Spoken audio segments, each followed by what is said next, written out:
est-ce que vous faites ça aussi aux mecs ? Hurle la chanteuse blonde décolorée à la robe déchirée avant de quitter la scène, renversant tout sur son passage. Chaque soir, Courtney Love obéit au même rituel.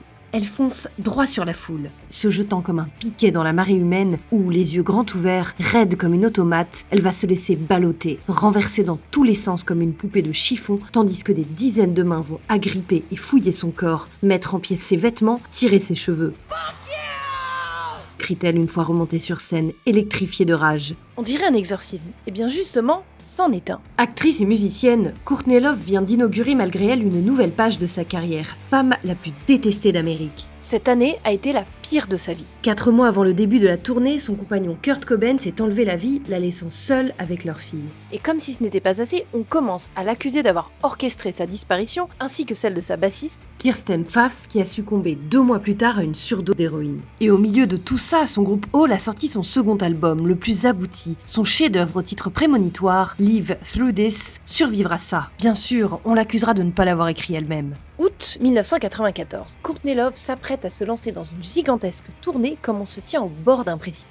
I gotta go back to work. Et c'est justement cette grenade sur le point d'imploser, ce désastre imminent dont le public voyeur est venu pour se repaître. Mais Courtney Love ne sera ni une veuve digne à la Jackie Kennedy, ni une victime sacrificielle comme Marilyn Monroe. C'est en guerrière qu'elle part au combat. Tous les héros ne portent pas de cape, et la furie qui déboule sur scène, elle, a des robes baby doll et des porte-jartelles, et une bouche rouge vif, le même qui a servi à écrire pute ou salope sur ses bras. Comme sur un ring, elle provoque et insulte le public, se mettant à nu, tout à la fois vulnérable et surpuissante, funambule sur le fil du rasoir, montrant tout puisque c'est ce qu'ils veulent voir. Vous êtes invité à son exutoire. Cette confrontation n'est pas sans danger car dans cette corrida, le taureau, c'est elle. Un jour, ce sont des douilles de balles qu'elle reçoit à ses pieds. Elle arrête le show, ce sera la seule fois.